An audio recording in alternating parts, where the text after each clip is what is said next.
대한민국의 소설가이자 시나리오 작가인 김호연 작가님을 모시고 오늘 여러 작품에 대한 이야기를 나눠볼까 하는데요. 김호연 작가님은 대학에서 국문학을 전공했고 사회생활을 영화 시나리오 작가로 시작을 했습니다. 이후 출판 편집자 생활을 거치고 2013년에 세계일보 주최 세계문학상에서 우수상을 수상하면서 이제 소설가로 데뷔를 했습니다. 그 소설가로 데뷔한 작품이 이제 망원동 브라더스라고 방금 전에 소개를 해드렸는데요. 네. 이 작품에 대해서 이렇게 돌직구로 본격적으로 들어가겠습니다. 알겠습니다. 예. 이 작품 마음껏 해주십시오. 예, 어떤 내용인지 우리 국내외에 계신 우리 독자분들과 또 출판 관계자분들께 좀 소개를 좀 해주시죠.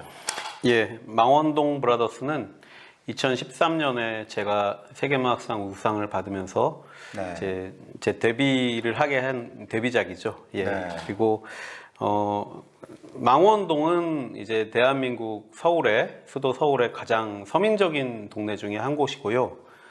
지금은 좀 이렇게 좀 힙한 곳인데 제가 이 책을 쓸 때만 해도 굉장히 서민 동네로 유명한 곳이었고요. 네. 그리고 브라더스는 말 그대로 이제 좀 브로맨스를 이제 뜻하죠. 이제 브라더스라는 느낌에서 이제 이 작품이 이제 브로맨스를 다룬 휴머니즘 드라마라는 걸 좀 알 수 있습니다. 네. 예. 한마디로 망원동에 사는 4명의 형제 같은 남자들에 대한 이야기인데요. 서로 알고 지내는 이제 한 4명의 남자가 있습니다. 이 20대 만년 고시생, 그리고 30대 백수, 이 사람이 집주인이고요.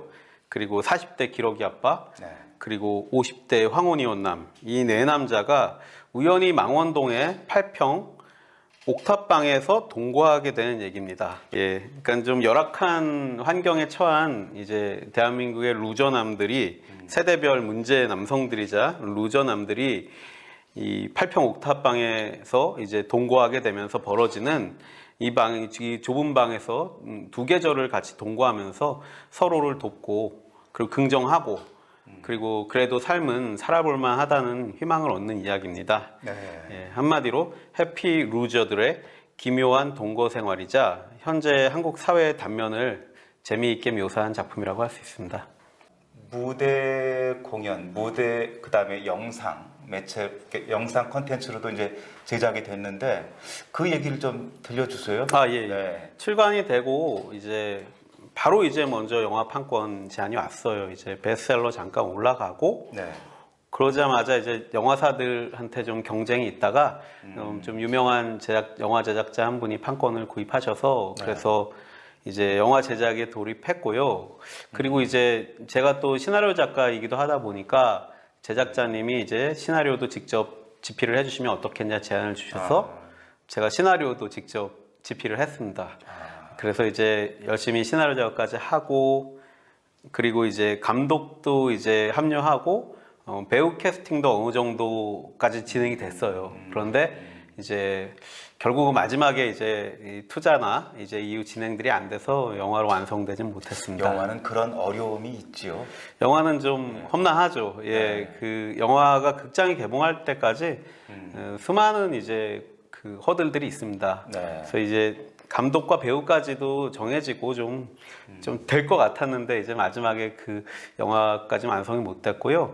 네. 예, 그리고 이제 연극은 이제 그 다음 해에 바로 이제 시어터 O라는 이제 대학로에 이제 좀 활동을 많이 하는 네. 극단에서 이제 연극 기획사죠. 그곳에서 시어터 O. 예, 시어터 O에서 네. 연락이 와서 이제 시어터 O가 이제 관리하는 이제 정동의 세실극장이라고 굉장히 네, 유서 깊은 유명하죠. 극장. 네. 예, 거기서 이제 그 다음에 여름에 이게 소설 배경도 여름이잖아요. 그렇습니다. 여름에 옥탑방에서 4명의 사내가 이제 뒹구는 얘기니까 네. 여름에 이제 딱 한 달 반 초연을 해서 이제 굉장히 좀 호평을 받았어요, 연극이. 네. 연극이 이제 어쨌든 배경이 정해져 있고 그러니까 장소가 정해져 있으니까 무대를 짜기가 좋잖아요. 옥탑방을 배경으로 하고 거기서 4명의 캐릭터가 이제 다양하게 드나드니까 이제 보는 맛이 좀 있더라고요. 그래서 참 저도 이제 그 이후로도 연극은 매년 하고 있어요. 매년 이제 공연을 여름마다 하는데 이제 대학로로 옮겨서 이제 대학로 이제 한국 그 연극의 메카인 대학로에서 하고 있는데 작년에도 이제 코로나인데도 이제 한 달 열흘 정도 이제 2020년에도 예, 2020년에도 정도 네, 한 달 열흘 정도 한 달 열흘 정도 또 좌석 거리두기를 하고 공연을 했어요. 아. 예, 지난해에도. 그만큼 이제 이 작품에 대해서 관심 갖는 관객들이 많다는 거예요. 그런 것 같고요. 그리고 그러니까 이제 예, 아무래도 극장에서 이게 이 무대에 올릴 수가 있겠죠. 예, 그리고 이제 또 배우들과 제작자의 의지도 강하죠. 아, 그래서 그러시겠죠. 좋은 배우들이 항상 참여를 해요. 또 로테이션도 하고 더블 캐스팅도 되면서 이제 배우들이 좋아하는 연극이라고 들었어요. 그래서 네. 제가 좀 그 점에서는 굉장히 기쁘고요. 네. 이제 좀 전에 그 망원동 브라더스 얘기 중에 이제 얘기를 나누면서 이제 휴머니즘적인 네네. 이제 인간애를 느끼는 그런 내용을 이제 공감하는 어떠한 순서였는데 그 다음 작품은 조금 이제 다른 맥락이에요. 이 파우스터는 그렇죠. 예, 네. 파우스터가 이거를 뭐 액션 스릴러라고 해야 될지는 조금 더 이제 말씀을 잠시 후에 들어볼 텐데 이렇게 좀 작품이 좀 분위기가 이렇게 그냥 바뀌었잖아요. 톤 앤 매너가 다르죠. 예, 이 작품은 장르도 다르고. 서울의 한 공간, 서민들이 사는 공간, 그 중에서도 좁은 옥탑방이라는 좁은 공간에서 사람들이 부대끼면서 이렇게 살아가는 정말 휴머니즘적인 이야기를 다뤘다면 이 작품은 그거하고 좀 더 성격이 다른 다른 결의 문학 작품이에요. 네, 맞습니다. 이렇게 분위기를 확 전환할 수 있는 뭐 그러한 배경이나 아니면 그 뭐 이렇게 좀 뭐라 그럴까요? 토양이 될 만한 그런 게 좀 있었을까요? 그러니까 저는 이 스릴러 작품을 좋아합니다. 일단. 네, 일단 제가 좋아하는 장르고요. 그리고 가장 제가 잘하는 이제 그 스토리텔링은 물론 이제 휴머니즘 스토리텔링이고요. 네. 따뜻한 이야기, 인간미가 넘치는 이야기를 뭐 시나리오 작가로서도 소설가로도 제일 많이 썼죠. 이제 망원동 브라더스나 연적, 네. 고스트라이터즈는 다 휴머니즘이 강조되는 작품들인데 이제 이 파우스터 같은 경우는 이제 제가 본격 스릴러를 한번 써보고 싶었어요. 네. 예, 그 이유는 이제 원래 제가 이제 시나리오 작가로 이제 장르 시나리오를 많이 썼습니다. 영화는 원래 장르가 강하잖아요. 네. 예, 그래서 액션 영화나 스릴러 영화, 그리고 미스터리 영화, 네. 그리고 시대극 이런 것들의 시나리오를 제가 많이 썼기 때문에 원래 이런 장르를 좋아했고요. 네. 그리고 또 한편으로 제가 이제 독자로서 이제 세계 여러 나라의 스릴러 소설들을 또 팬입니다. 범죄 소설과 스릴러의 팬이죠. 왜 저희 어릴 때 다 셜록 홈즈나 아르세노 리팡이나 네. 이런 것들 너무 좋아했잖아요. 그래서 맞습니다. 그런 이제 또 작품들에 대한 흥미가 있던 차에 그런 책들을 또 좋아하는 독자이기도 했고 그래서 이제 파우스터 작품을 조금 더 자세히 좀 들어볼까요? 그럴까요? 예. 네. 한때 권력자였던 부자 노인들이 있습니다. 네. 예, 이 사람들은 이제 한때는 권력이 있었고 그렇지만 이제는 은퇴한 노인들인데 이 사람들이 거액의 돈을 지불하면 각자가 원하는 20대 초반의 젊은이들을 선택해서 그 사람 젊은이들의 머리에 칩을 꽂을 수 있어요. 젊은이들도 모르는 사이에 몰래. 그래서 그 칩으로 그 젊은이들의 시청각 정보를 훔쳐볼 수가 있는 거예요. 그래서 그 젊은이의 젊음을 대신 느낄 수 있는 거죠. 몰래. 그리고 그 선택한 젊은이들의 인생에 베팅을 합니다. 네. 그래서 뭐 그 친구가 잘 되게 이렇게 백업으로 도와주기도 하고 그리고 그러면서 이제 이 성장을 시키는 거죠. 그 젊은이를. 그러니까 자신이 가지고 싶었던 젊음을 대리만족하는 거예요. 그런 식으로. 그 컨셉은 그렇고 이제 플롯을 말하자면 이제 스스로의 힘으로 운동선수로 성공했다는 프로 운동선수 20대 후반의 프로야구 선수가 있습니다. 이 젊은 청년에게 누군가 찾아와서 당신의 시청각 정보를 해킹해 젊음을 빼앗는 것은 물론 당신의 성공까지 몰래 감시하고 조종하는 노인이 있다고 누군가 말해줍니다. 네. 자신이 청춘을 빼앗긴 파우스토라고 그런 걸 깨달은 청년은 이제 이 메피스토 시스템과 늙은 권력자 파우스트의 욕망에 맞서서 저항을 하기 시작합니다. 그래서 이 청년의 저항과 이 노인의 조종과 그리고 이 중심에 있는 메피스토라는 회사의 이 시스템이 또 가지는 압박, 이것들이 서로 부딪히면서 이제 한바탕 전쟁이 일어나는 이야기죠. 예, 그래서 소설은 이제 현재 우리 세계적인 그 문제잖아요. 빈부격차. 그렇습니다. 예, 그리고 세대 갈등. 특히 이제 대한민국도 세대 갈등이 심한데요. 이런 빈부격차와 세대 갈등에 대한 질문을 좀 던지는 이야기예요. 그리고 동시에 이제 인간의 무한한 욕망, 예, 죽을 날까지 이제 멈출 수 없는 우리의 욕망이죠. 이 욕망을 좀 들여다보고 그 안에서 또 어떤 인간의 자유의지에 대한 소중함, 이것들을 또 한번 전하고 싶은 마음에서 그런 주제를 좀 담고 있습니다. 작년에 이 작품이 그 독일로 네. 판권 진출을 했잖아요.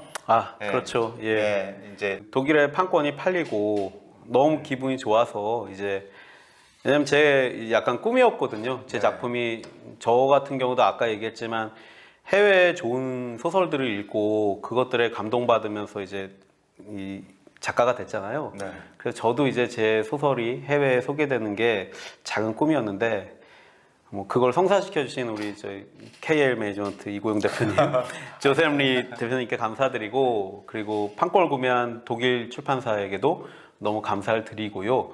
그런 감사한 마음이 있는 와중에 이제 한 가지 걸림돌이 생긴 게 이제 제 소설 속 주인공의 직업은 프로야구 선수죠.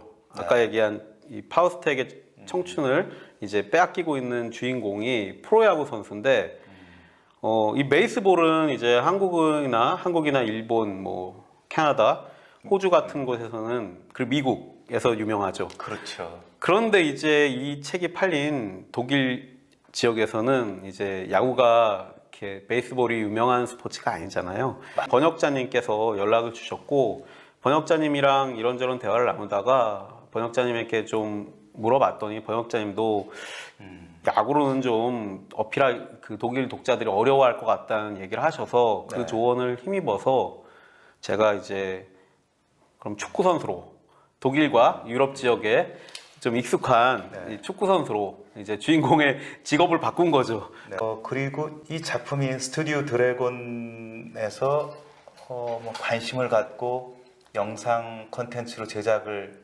한다는 소식이 들렸는데, 네네. 또 이제 작년에 이제 판권이 팔릴 때쯤, 네. 독일어 판권이 팔릴 때쯤 이제 우리나라 이제 그 유명한 드라마 제작사인 이제 스튜디오 드래곤에서 네. 이제 그 드라마 판권, 예, 작품을 드라마화하는 판권을 이제 그 구매를 하셨어요. 그래서 지금 현재 이제 드라마 제작 준비 중이고요. 영화도 그렇지만 드라마도 이제 만들어지는데 시간은 좀 걸리는 것 같아요. 네, 그렇죠. 그건 조금 더 우리가 기대를 갖고 예. 기다리면 될 것 같습니다. 그래서 이제 뭐 드라마로 만들어서 넷플릭스에 방영되면 OTT 플랫폼에 방영이 되면 이제 제 소설도 읽으실 수 있고 해외 독자분들이 네, 이 소설이 드라마된 것도 보실 수 있고 그러면 제일 좋겠죠. 네. 예. 지금 뭐 그 짧은 시간으로 이제 영상을 준비하다 보니까 작품에 대한 더 깊숙한 이야기는 나누지 못하는 그런 한계는 있습니다. 이번 순서에서 이제 망원동 브라더스와 파우스터 두 작품에 대한 이야기를 나눴는데 사실 코로나 상황 때문에 저 같은 경우는 해외 도서전도 못 나가고 있고 작가님도 역시 국내에서 독자분들 많이 만날 기회가 없잖아요. 네, 거의 다 취소됐죠. 예. 이런 상황인데 그래도 해외 출판 관계자들이 이 김호연 작가님의 이 두 작품 포함해서 또 다른 작품도 있는데 관심을 가져주시고 관심 있는 분들은 연락을 주시면 좋을 것 같습니다. 이런 상황에서 끝으로 네네. 그 국내 독자는 물론이고 해외 독자나 해외 출판 관계자들에게 뭐 특별히 한 말씀 남기신다면 예. 예, 좀 한 알겠습니다. 말씀 해주시죠. 네. 그 작가는 이제 이야기를 씁니다. 예, 그런데 이렇게 나와서 이야기를 말로 하는 거는 사실 작가에게 좀 어려운 일이긴 해요. 저 같은 경우 좀 낯도 가리고 그런데 이제 이렇게 매일 홀로 작업실에서 출퇴근하면서 생활용 작가로 글을 쓰는데 이렇게 좀 좋은 이제 공간에 나와서 이 채널에서 이고용 대표님이랑 함께 이렇게 초대해 주신 자리에서 제 작품에 대해서 마음껏 이야기할 수 있어서 너무 좋았고요. 다시 한번 조샘리 대표님께 감사드리고 초대해 주셔서 예. 제가 쓴 소설을 가지고 여러분 앞에 이렇게 나설 때마다 느끼는 게 정말 잘 써야겠다. 다음엔 더 잘 써야겠다. 말씀드린 것처럼 2년에 한 편씩 책이 나왔는데요. 이게 2019년이니까 2021년 올해도 책이 나와야 되죠. 예, 제가 또 올해 또 소설이 한 권 또 새로 나옵니다. 예, 기대해 주셔도 좋을 것 같고요. 계속 끊임없이 이제 기발한 작품들, 재미있는 작품 스토리텔링 하는 작가로 오늘 여러분이 저를 알게 되셨으니까 이제 제 작품들도 한번 알아보시면 좋을 것 같습니다. 작품 좀 더 사랑해 주시고 독자 여러분을 위해 제가 노예처럼 열심히 쓰겠습니다. 감사드립니다. 네. 예. 네. 지금까지 김호연 작가님을 모시고 망원동 브라더스, 파우스터 두 작품을 중심으로 말씀 나눠봤고요. 독일어판이 출판된 이후에는 김 작가님이 더 인터내셔널한 작가로 부상할 거로 저는 믿습니다. 이 두 작품 이외에도 고스트 라이터스하고 연적이 현재 출판되어 있고요. 이 작품에 대해서도 많은 관심 부탁드리고 아쉽지만 오늘은 여기서 마치도록 하겠습니다. 다음에 작품으로 또 인사드리겠습니다. 고맙습니다. 지금까지 소설 파는 남자 소파남 이구용이었습니다. 고맙습니다.